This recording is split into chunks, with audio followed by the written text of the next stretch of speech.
بسم اللہ الرحمن الرحیم. یا ایھا المدثر قم فانذر وربک فکبر وثیابک فطہر والرجز فاہجر ولا تمنن تستکثر ولربک فاصبر.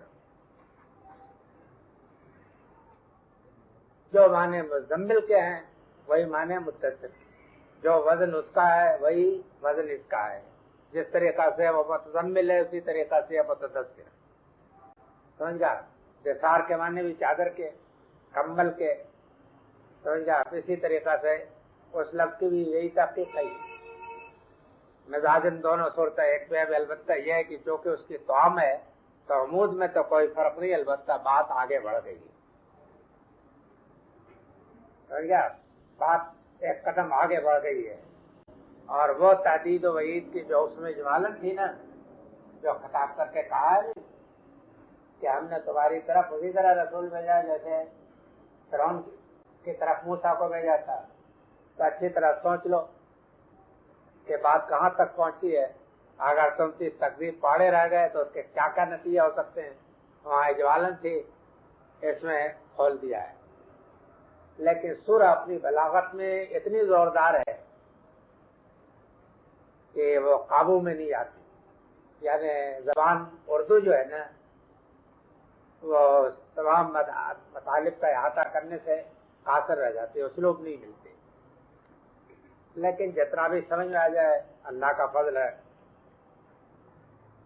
اے چادر میں لپٹنے والے اٹھ اور لوگوں کو آگاہ کر. اٹھ اور لوگوں کو آگاہ کر اور اپنے ربی کی تکبیر کر. اپنے دامن کو پاک رکھ، ناپاکی کو چھوڑ اور اپنے اس محنت کو منقطع نہ کر تو زیادہ پائے گا. اور اپنے رب کے لیے جمع رہ. یہ تمہید ہے. تو یا المدثر تو وہی ہے تفسیر اس کی جو یا المزمل کی. قم فانذر جو ہے میرے نزدیک یہ تفسیر ہے انا سنلقی علیک قولا ثقیلا. اس میں وضاحت آ وہاں کہا تھا نا کہ تمہارے اوپر ہم بھاری بوجھ ڈالنے والے. تو اب تو یہ ہے کہ اب تک تو یہ تھا کہ نبی صلی اللہ علیہ وسلم کو انذر عشیرتک الاقربین کے تحت آپ کا انذار جو تھا صرف انہی کے اندر تھا، محدود. لیکن اس سورہ میں آپ نے دیکھ لیا کہ حضرت صلی اللہ علیہ وسلم کو صبر اور ثبات حاصل کرنے کی جو تدبیر تھی وہ بتا کے اب غازی کو پھر تیار کیا کہ ہاں اب تم حملے عام کر دو، یعنی سب کو ڈرا. حضرت مسیح علیہ السلام کو کے متعلق بھی معلوم ہے کہ پہلے تو انہوں نے علماء یہود کو جوڑا اور خوب کو جوڑا. کیا کہنے ان کی بلاغت کے اور کیا کہنے ان کے ارشادات کے. لیکن جب فیصلہ کر لیا کہ صاحب کے بچوں، افی کے بچوں، تو سفیدی پری قبروں کے مانند ہو. تمہارے کپڑے تو بڑے اجلے ہیں لیکن تمہارے دلوں کے اندر صرف گندگی گندگی ہوئی. تم دوسروں کو تو 100 پذیرے پر بھی عشر بتاتے ہو لیکن لوگوں کا مال تم خود ہڑپ کرتے ہو اور اس کو سیت کے رکھتے ہو. جب بات یہاں تک پہنچ گئی تو انہوں نے چھوڑا اور کہا کہ اب تم جانو تمہارا کام جانے. اور دریا کے کنارے کے ماہی گیروں یعنی عام لوگوں کے پاس گئے. ان کا اے ماہی گیروں آؤ، میں تم کو، اے مچھلیوں کے پکڑنے والے آؤ، میں تم کو آدمیوں کا پکڑنے والا ہوں. سمجھا؟ مچھلیاں تم پکڑتے ہو، آؤ تمہیں میں مردم شکاری کا پکڑتا ہوں. اس طریقے سے انسانوں سے مطلب یہ ہے کہ گنوں میں تو کوئی جان نہیں، یہ جہنم میں جائے. لیکن تم اگر عادی بن جاؤ گے تو تم ہی دلوں کو فتح کرنے والے بنو. تو یہ ہر پیغمبر کے اس میں ہوا ہے کہ پہلے تو اس نے قوم کے ان کو ڈرایا جو چھوٹی دلوں. عوامی طریقوں میں اور انبیاء کے طریقوں میں ہی فرق ہے کہ عوامی طریقے جو ہے شروع ہوتی ہے عوام سے، سمجھا، بیوقوفوں سے. معاف کیجیے گا، کہنے مطلب یہ ہے کہ وہ ان کو شکار کرتے ہیں جن کو یہ سمجھتے ہیں کہ ان کو شکار کیا جا سکتا ہے، لیکن انبیاء جو ہے وہ پہلے ان کو شکار کرتے ہیں کہ جن کے اندر وہ وقت کے سوسائٹی کا جو نظام ہے جن کے ہاتھ میں ہوتا ہے، جو وقت کے فلسفے کے علم بردار ہوتے ہیں اور جن کی پیچھے لوگ چلتے ہوتے ہیں۔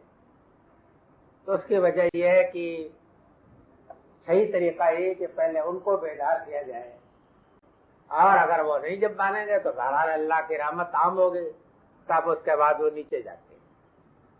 باقی رہ گیا کہ اشتراکی وغیرہ کے قسم کی جو طریقے ہیں وہ عوام سے، وہ عوام کو ورغلا کر اپنے چکر میں لا کر، اور اس کے بعد یہ ہے کہ وہ لٹ دیتے، انقلاب پیدا کرتے، یہ طریقہ ان کا، یہ طریقہ ہے ان کا۔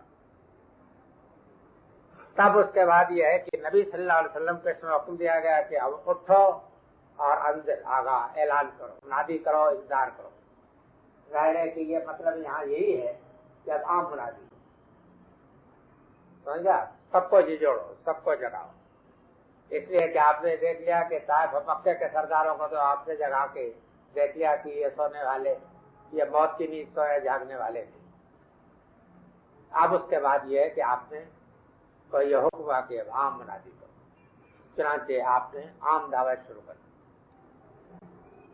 اب یہ کہ چھوٹے پیمانے پر جو دعوت تھی اس کا شکل تو کتنا تھا کہ اسی کے بوجھ کے تلے دبے جا رہے تھے حضور، لیکن اس کا نسخہ بتانے کے بعد اب وہ بوجھ اور بھی بڑھا، سمجھ گیا کہ اب یہ بوجھ تمہارے اوپر ہے کہ تم عام دعوت دے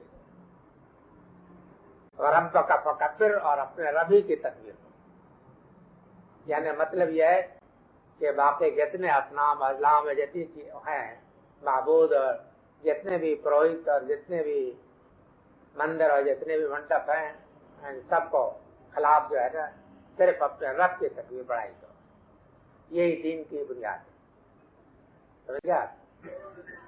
اسلام میں برمو سماجیت نہیں ہے کہ آپ اپنے سیاسی مقصد کے لیے شرک و کفر سب کے ساتھ اتحاد کریں، صرف اپنے ووٹ کی خاطر یا اپنے سیاسی مقاصد حاصل کرنے کے لیے، اس کی کوئی گنجائش نہیں۔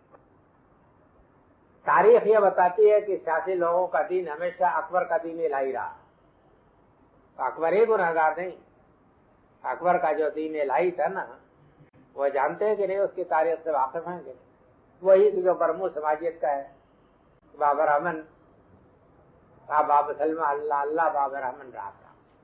اس سے بات ہے کہ ان کا عقیدہ عمل کیا ہے، خیال میں آپ کے ان کا کوئی آدمی مرے گا تو آج ملت کا ایک ستون ہے، سمجھا، ان کا کوئی آدمی مرے گا تو وہ کہیں گے کہ آج ملت یتیم ہو گئی، اس کو کوئی تعلق حقیقت سے نہیں، سمجھا۔ یہ سب محض تم رہا جی، من تو رہا جی لوگوں تم رہا جی، کیوں؟ اس لیے کوٹ میں ساتھی، اگر ووٹ میں اختلاف ہو گیا تو اس کے بعد ان کی جوتی ان کے سر پر، ان کی جوتی ان کے سر پر، تو یہ دین ہے۔ لیکن اسلام میں یہ ہے، اسلام نے ہم کو جو تعلیم دی ہے کہ حق ایک ہی ہے، دو نہیں، سمجھا۔ اسلام کے سوا اور کوئی چیز، قرآن کے سوا اور کوئی چیز، نبی کی تعلیم کے سوا اور کسی چیز کے ساتھ ہمارے کمپرومائز کرنے کی کوئی گنجائش ہی نہیں، سمجھا۔ ہم کسی کو بھی اس لیے نہیں حاجی کر سکتے کہ وہ ہمیں حاجی کہتا ہے، یا کہنے کے لیے آپ تیار ہیں؟ جی یہ تو نہیں کہہ سکتے۔ کسی کو ہم کسی انقلاب کو اس لیے اسلامی انقلاب نہیں کہہ سکتے کہ وہ ہمارے انقلاب کو اسلامی کہتا ہے، یہ بات نہیں۔ یہ نہیں ہے کہ ساری خدائی سے ہماری لڑائی ہے، نہیں، ہمیں کوئی لڑائی بھی نہیں، ہم تو صرف ٹھیک بات بتاتے ہیں۔